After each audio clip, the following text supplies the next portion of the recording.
I want to make a scientific case for something that most people think of as a self-help sentiment. Gratitude. Not gratitude as a feel-good practice. Not gratitude as a mindset shift. Gratitude as a documented neurobiological intervention, with peer-reviewed effects on BDNF, cortisol, vagal tone, neuroinflammation, and prefrontal cortex structure that are as measurable and as mechanistically rigorous as the effects of any supplement in the protocol we've built. The neuroscience of gratitude has matured significantly over the last decade. What began as largely observational research, showing that grateful people tend to be healthier and happier, has evolved into mechanistic research that identifies the specific biological pathways through which the subjective experience of gratitude produces measurable changes in brain structure and function. The findings are striking. A study published in Neuroimage used fMRI to compare brain activity during gratitude states versus neutral states, and found that gratitude specifically activates the medial prefrontal cortex and the anterior cingulate cortex, the regions most associated with moral reasoning, emotional regulation, and the integration of social information. The activation pattern was distinct from that of other positive emotional states, suggesting that gratitude engages a specific neural circuit.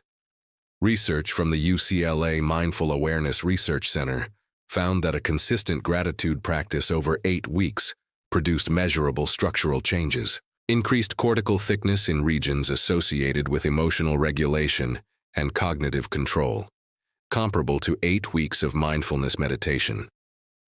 A study in psychoneuroendocrinology found that a brief gratitude writing practice, 15 minutes, produced significant reductions in cortisol reduction persisting for 24 hours.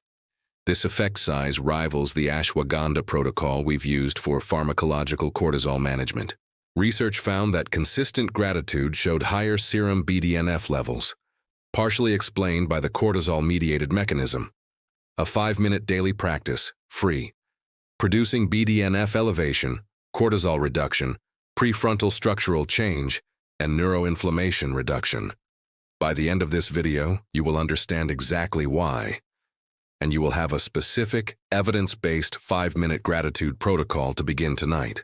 Let's establish the specific biological mechanisms through which gratitude produces its neurological effects, because the mechanisms are as interesting as the outcomes. The first mechanism involves the default mode network, the rumination system we've addressed in the nature and purpose videos.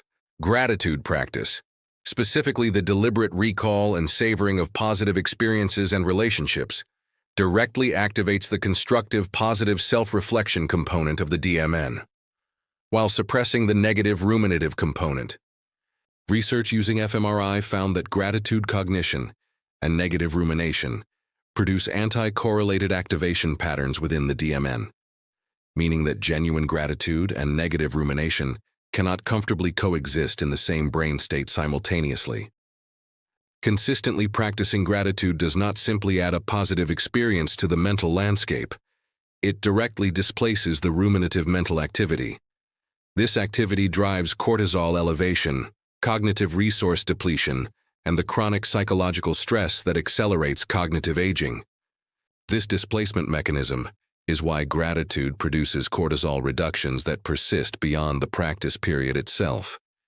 It is that consistent gratitude practice gradually shifts the default cognitive orientation of the DMN away from ruminative patterns. The second mechanism involves the ventral tegmental area and dopamine system. Gratitude activates the same mesolimbic reward circuitry that other positive social experiences activate. But research has found that gratitude-evoked dopamine release has a specific quality. It is associated with the neurological state of social reciprocity and connection. This gratitude-specific dopamine activation is distinct from the hedonic, pleasure-driven dopamine of simple positive experiences. The social dimension of gratitude, its recognition of connection and interdependence, appears to be the mechanism that makes its dopaminergic effects specifically potent. The third mechanism involves the vagus nerve, connecting gratitude directly to the vagal tone restoration we addressed in the vagal tone video. Research has found that positive social emotions including gratitude specifically, produce measurable increases in HRV through the social engagement system pathway. The ventral vagal complex is activated by the social safety signals that genuine gratitude produces. Gratitude tells the nervous system that it is safe, and the vagal tone response reflects this shift toward parasympathetic dominance. The fourth mechanism is the most directly neuroprotective. Gratitude activates specific opioid receptor-linked neural circuits in the anterior cingulate cortex. This produces a neurobiological calm state that directly reduces the threat detection hyperactivation of the amygdala. Reduced amygdala hyperactivation means higher BDNF. Higher BDNF means stronger synaptic plasticity. The gratitude cascade ends at the same synaptic health destination as the morning coffee protocol, through a completely different neural pathway. The research on gratitude has identified several distinct practices, and their effects are not equivalent. The specific practices matter, and understanding which have the strongest evidence helps direct your time most effectively. Practice 1. The gratitude letter, the most potent single gratitude intervention. The practice involves writing a letter to a person who has made a positive difference in your life, but hasn't been fully thanked. The letter describes specifically what they did, how it affected your life, and what it means to you now. Research found that simply writing the letter produced the largest and most durable well-being improvements tested. Neuroimaging found that gratitude letter writing produced the greatest prefrontal activation and the most robust positive reorientation studied. The specificity of the gratitude, directed toward a specific person for a specific act, appears to be the critical ingredient.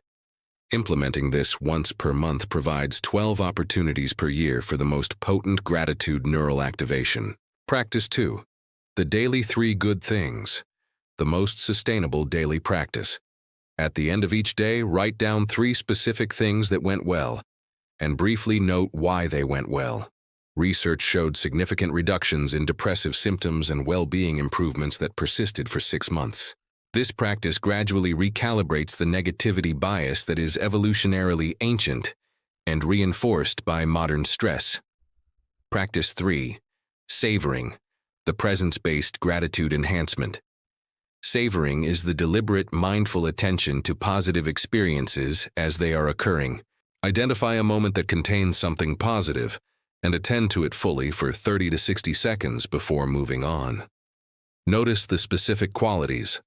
Allow appreciation to arise. This extends the neural activation of positive experiences. Before building the complete gratitude protocol, let's address something that is rarely discussed in the gratitude research literature, but is genuinely important. Gratitude is harder after 50, for specific and understandable reasons that the research acknowledges. The first reason is accumulated loss. By 50, most adults have experienced significant loss. Parents, friends, sometimes partners, children, or colleagues. The physical changes of aging, the narrowing of certain possibilities, the awareness of what has not been achieved. The world of a 55-year-old contains genuine grief alongside genuine gratitude. Any gratitude practice that fails to acknowledge the grief is psychologically naive and practically unsustainable. The most research-supported approach is not to force gratitude over the grief, but to allow both to coexist. Research has found that acknowledging what is genuinely lost does not undermine the neurobiological benefits of gratitude for what is genuinely good. The practice is not toxic positivity. It is authentic recognition of both the difficulty and the goodness that coexist in any real life. The second reason is the hedonic adaptation that aging accelerates. The psychological mechanisms that habituate us to positive experiences operate continuously throughout life. By 50, many of the circumstances that are objectively good have been present long enough to feel simply normal, rather than genuinely appreciated. The solution is novelty within gratitude, focusing on specific particular aspects of good circumstances rather than their existence in general. The warm relationship with a specific friend, a specific conversation, rather than simply being grateful for friendship in general.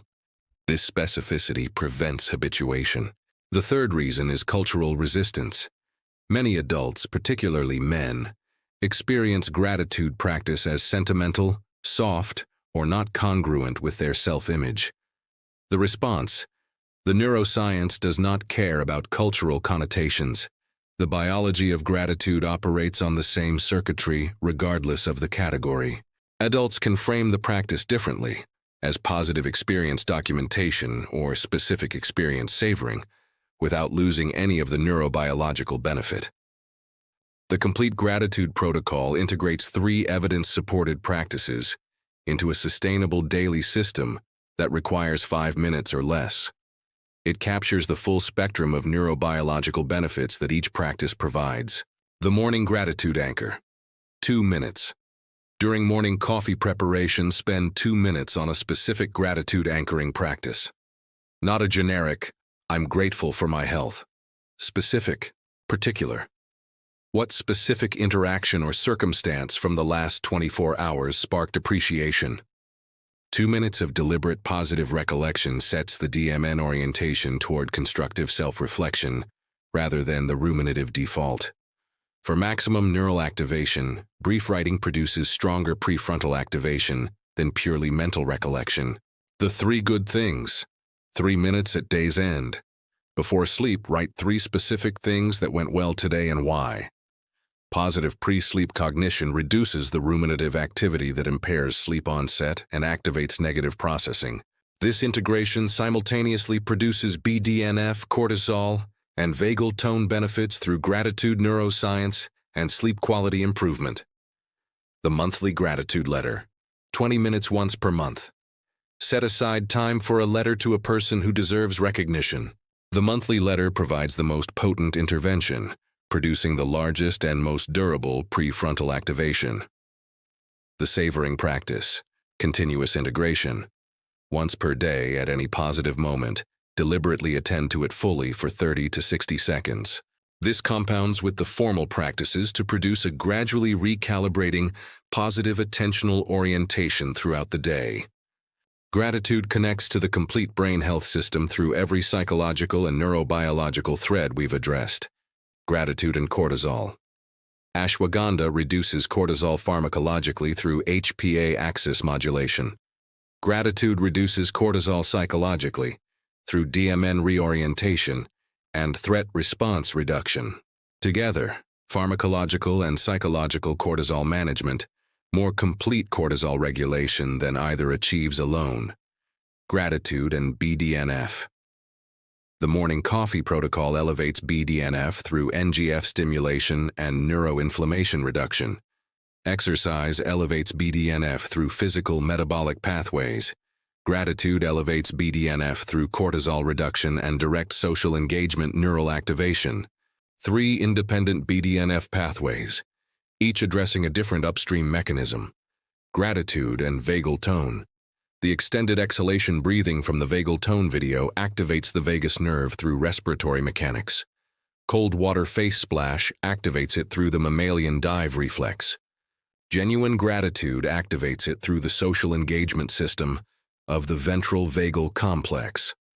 3 independent vagal activation mechanisms, all contributing to the same HRV improvement and neuroinflammation control outcome. Gratitude and social connection. The social connection protocol directs investment toward depth, consistency, and genuine contribution. Gratitude practice specifically activates the neural circuits of relational recognition, the neurobiological experience of being connected to and cared for. The 2 practices reinforce each other. Gratitude makes social connection more neurobiologically potent, and social connection gives gratitude more material. Gratitude and sleep. The pre-sleep. 3 good things practice directly reduces the ruminative DMN activity that impairs sleep onset and quality. Gratitude practice provides the cognitive conditions, the pre-sleep mental orientation, that allows the sleep chemistry to work most effectively. Gratitude and purpose. The purpose protocol from the earlier video directs life orientation toward contribution and meaning.